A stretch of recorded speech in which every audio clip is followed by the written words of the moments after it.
ಅಧಿವೇಶನ ಹೊತ್ತಲ್ಲೇ ಬೆಳಗಾವಿ ಇಬ್ಬಾಗಕ್ಕೆ ಕೂಗು ಹೆಚ್ಚಾಗಿದೆ. ಪ್ರತ್ಯೇಕ ಬೈಲಹೊಂಗಲ ಜಿಲ್ಲೆ ರಚನೆಗೆ ಆಗ್ರಹಿಸಿ ಬಂದ್ಗೆ ಕರೆ ಕೊಡಲಾಗಿದೆ. ಇವತ್ತು ಬೈಲಹೊಂಗಲ ಬಂದ್ಗೆ ಜಿಲ್ಲಾ ಹೋರಾಟ ಸಮಿತಿ ಕರೆ ನೀಡಿದೆ. ಅಧಿವೇಶನ ಹೊತ್ತಲ್ಲೇ ಬೆಳಗಾವಿ ಇಬ್ಬಾಗಕ್ಕೆ ಹೆಚ್ಚಾಗಿದೆ ಕೂಗು. ಅದು ಪ್ರತ್ಯೇಕ ಬೈಲಹೊಂಗಲ ಜಿಲ್ಲೆ ರಚನೆ ಆಗಬೇಕು ಅಂತ ಹೋರಾಟ ಸಮಿತಿ ಆಗ್ರಹಿಸಿದೆ. ಆ ಹಿನ್ನೆಲೆಯಲ್ಲಿ ಬಂದ್ಗೂ ಕೂಡ ಕರೆ ಕೊಟ್ಟಿದೆ. 2 ದಿನದ ಹಿಂದಷ್ಟೇ ಪ್ರತ್ಯೇಕ ಗೋಕಾಕ್ ಜಿಲ್ಲೆ ರಚನೆಗಾಗಿ ಬಂದ್ ಮಾಡಲಾಯಿತು. ಇದೀಗ ಪ್ರತ್ಯೇಕ ಬೈಲಹೊಂಗಲ ರಚನೆ ಆಗ್ರಹಿಸಿ ಬಂದ್ಗೆ ಕರೆ ಕೊಡಲಾಗಿದೆ. ಚಿಕ್ಕೋಡಿ ಗೋಕಾಕ್ ಬಳಿಕ ಈಗ ಪ್ರತ್ಯೇಕ ಬೈಲಹೊಂಗಲ ಜಿಲ್ಲೆಗಾಗಿ ಆಗ್ರಹ. ಬೈಲಹೊಂಗಲ 3000 ಮಟ್ಟದಲ್ಲಿ ನಾವೆಲ್ಲರೂ ಹಿರಿಯರು, ಬೈಲಹೊಂಗಲೆಲ್ಲ ನಾಡಿನ ಹಿರಿಯರು ಈ ಜಿಲ್ಲಾ ವಿಭಜನೆ ಸಲುವಾಗಿ ಈ ಹೋರಾಟ ಎಲ್ಲ ಸಮಿತಿಯವರೆಲ್ಲ ಕೂಡಿದ್ದೇವೆ. ಇವತ್ತೇನು ಜಿಲ್ಲೆಯೊಳಗೆ ಬೇರೆ ಬೇರೆ ಕಡೆ ಸ್ಟೇಟ್ಮೆಂಟ್ಗಳು ಬರೋದು, ಹೋರಾಟಗಳು ನಡೆಯೋದು ನೋಡಿದ್ದೇವೆ.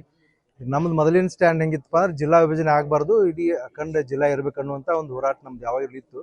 ಆದರೆ ಈಗ ಒಂದು ಆಡಳಿತ ದೃಷ್ಟಿಯಿಂದ ಮತ್ತು ಡೆವಲಪ್ಮೆಂಟ್ ದೃಷ್ಟಿಯಿಂದ ವಿಭಜನೆ ಆಗ್ಬೇಕನ್ನುವಂಥ ಕೂಗು ಜನರಲ್ಲಿ ಕೇಳಿ ಬರೋದ್ರಿಂದ ಇವತ್ತು ನಾವೆಲ್ಲ ಬೈಲಹೊಂಗಲ ಅಂದ್ರೆ ವಿಭಾಗ ಮಟ್ಟದಲ್ಲಿ ಈ ವಿಭಜನೆ ಆಗಬೇಕು. ಹಂಗೆ ವಿಭಾಗ ಮಟ್ಟದಲ್ಲಿ ಬೈಲಹೊಂಗಲು ಒಂದು ಚಿಕ್ಕೋಡಿ ಮತ್ತು ಬೆಳಗಾವಿ ಜಿಲ್ಲಾ ಆಗ್ಬೇಕನ್ನುವಂಥ ಒಂದು ಬೇಡಿಕೆ ನಾವು ಇಟ್ಟಿದ್ದೇವೆ.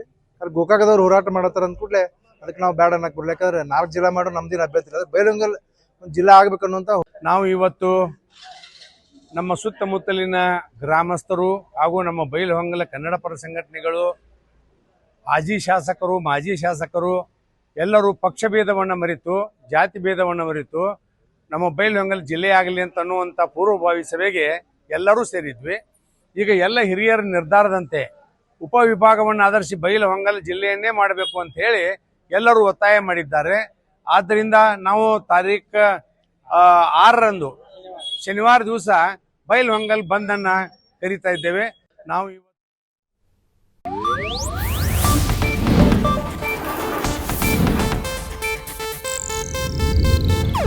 ಇದು ಏಷ್ಯಾನೆಟ್ ನ್ಯೂಸ್ ನೆಟ್ವರ್ಕ್ ಪ್ರಸ್ತುತಿ.